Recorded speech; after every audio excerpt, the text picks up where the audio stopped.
We're going to welcome in Chief Dixon with the Reservoir Police Department. And Chief, we bring you in because the weather's getting very nice, and I'm sure you enjoy it. Great.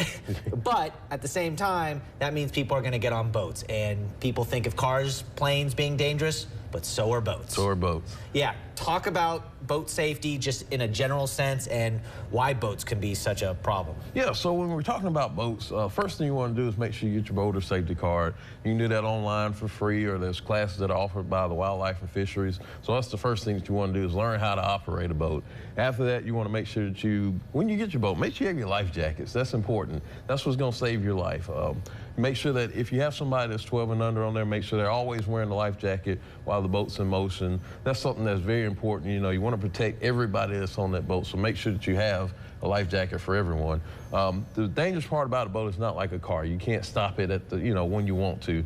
Once you stop that, the boat's going to keep traveling until it decides it wants to stop with the momentum. So those are things that people have to worry about or think about when they're operating it. And then you look at alcohol consumption. Yeah. Everybody wants to, consume alcohol in the summertime, but you have to be wise about what you're doing. If you can't operate that boat safely, get somebody that can. What are the rules about alcohol and boats? So it's just like on a vehicle. If you're driving a vehicle and you overconsume and we feel like you can't operate that vehicle properly and you put everybody else in danger, we will do field sobriety testing, and we will offer those things to you to be able to determine whether or not we feel like you can safely operate it. And if you can't, then you have to go with us, Yeah, and you don't want to go with Chief Dixon, because then it's going to cost you a lot of money, and you might lose your job.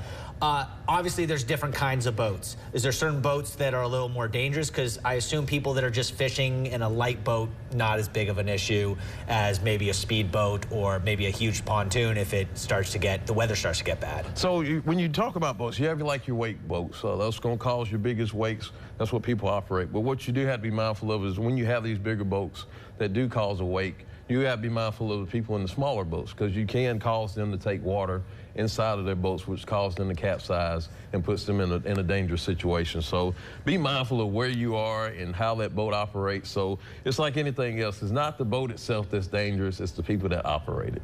Yeah, and how often do you see issues on the water? Is it a daily occurrence that you guys run into, or is it maybe less than you would see on the road? It's less than you see on the road. The thing that people have to worry about is definitely what we see a lot of times is the weather. When the weather starts rolling in, whether it's rain or not, the winds that come off these storms, that's what's causing issues on the water. As we saw last week, we had a bunch of whitecaps that came through, so we were looking at 4 to 5 foot swells in the water. So when you're out there in that type of situation, you have to be mindful that this can also capsize your boat, because your boat can only take so much dealing in the wind and with everything going on in the water. So you do have to be mindful of the weather. That's the most dangerous thing we come across. We talk about the boating safety, but it's really water safety as well. If you're just standing on the side of these banks, is there stuff that you got to worry about? Yes, so you do have an undertow, you have an undercurrent, so we have that going on. So it may look nice and calm on the surface, but underwater it could be a lot going on that's moving the water faster downstream, because when we have these storms, you have all that water coming from the north part of the river coming back down south. So you do have to worry about that current and how fast it's going. You have to worry about stumps. We have trees and things that continuously go down the river. So you will have to make sure that you know what's under there, because it's just as simple as you're cruising around, and next thing you know, you hit a stump and now your engine's messed up. And so now you have to get help for that. So those are different things you have to factor in. And then you have animals that are under there. So you have to be mindful of what's going on in there. Yeah, animals. There's some big ones too. Yeah. Not to scare you. Final question. We got about 30 seconds. Obviously, life jackets are not necessarily a rule for older people, people over 18, or is it 12? People 13 and up. 13 and up. But everyone really should be wearing them at the end of the day, right? Yes. And you should, because you never know what's going to happen. And so you'd rather be safe than sorry. So we ask that everybody wear a life jacket. I understand that they've been out there for years, but that's what's going to keep everybody safe.